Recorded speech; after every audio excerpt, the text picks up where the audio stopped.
Hey, what if I told you the latest Star Wars series doesn't just explore the galaxy's underworld, it redefines it? Tales of the Underworld brings back two legendary characters, Asajj Ventress and Cad Bane. But not just as fan service, this series digs deeper. It humanizes the hunters, and if you look closely enough, it's packed with Easter eggs and hidden lore from across the galaxy. Let's dive into the shadows and uncover everything you might have missed. Tales of the Underworld dropped on May the 4th, continuing the animated anthology tradition that started with Tales of the Jedi and then Tales of the Empire. But instead of the Force-sensitive or the Imperial elite, this series takes us into the darker corners of the galaxy, the bounty hunters, assassins, and survivors who exist between the cracks of the Republic and the Empire. So once again, we have two story arcs, 3 episodes each. One follows the resurrection and redemption of Asajj Ventress, and the other gives us a cold, tense character study of Cad Bane. Let's start with Ventress. Yes, Ventress is back. The series quietly confirms her survival after the events of the novel Dark Disciple, which many assumed was her final story. We open on Dathomir, where she awakens literally from death. This resurrection mirrors both the Night Sister's mystical powers and her own inner rebirth. Then, after she accepts the deal with the devil, basically, we see her trying to leave all of that life behind. She's working at a humble job at a transport depot, just like her old bounty hunting days in the Clone Wars. But things take a turn when she crosses paths with Lyko Strata, a young Jedi Padawan on the run from the Empire. Now here's a key detail. Lyko mentions he's trying to find the Path, the same underground network from Obi-Wan Kenobi that helps smuggle Force-sensitive fugitives to safety. That alone ties this small arc to one of the larger post-Order 66 resistance movements. We meet an unnamed Inquisitor chasing Lyko.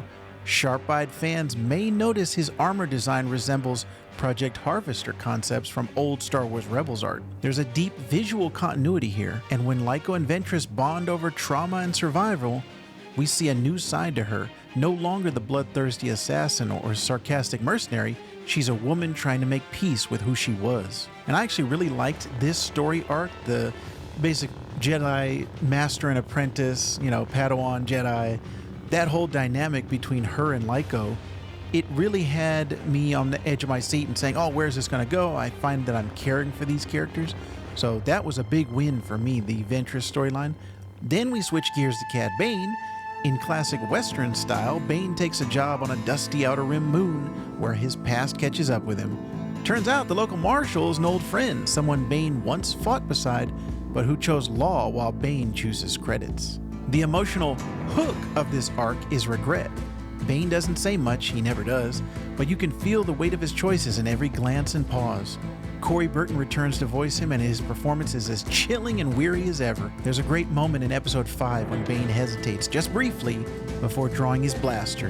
And in that pause, we get more character development than we've seen in years. It recalls his final showdown with Boba Fett in the Book of Boba Fett, but here he's not the unstoppable killer. He's a man running out of time. And visually, Tales of the Underworld is stunning. It keeps the stylized realism of the Clone Wars and Tales of the Jedi, but it feels grittier, more lived in. The Underworld settings are full of texture, flickering lights, sand-blasted buildings, shadowed alleys. You'll also spot arabesque graffiti that references Black Spire Outpost from Galaxy's Edge, and droids like the RA-7 Death Star Protocol unit lurking in the background. Tales of the Underworld doesn't just add to Star Wars, it deepens it. By focusing on characters we thought were beyond redemption, it asks hard questions. Can people change? Can villains love? And can the galaxy ever forgive them? It's moody, poetic, and essential viewing for anyone who wants to understand what it really means to survive in the Star Wars galaxy. Which arc hit you harder, Ventress or Bane? Did you catch any Easter eggs that I missed? Drop your thoughts in the comments down below. And if you enjoyed this breakdown, please consider subscribing. We go deep on Star Wars lore here. This isn't just fan hype, it's a home for thoughtful fans like you. And as always, we would be honored if you would join us.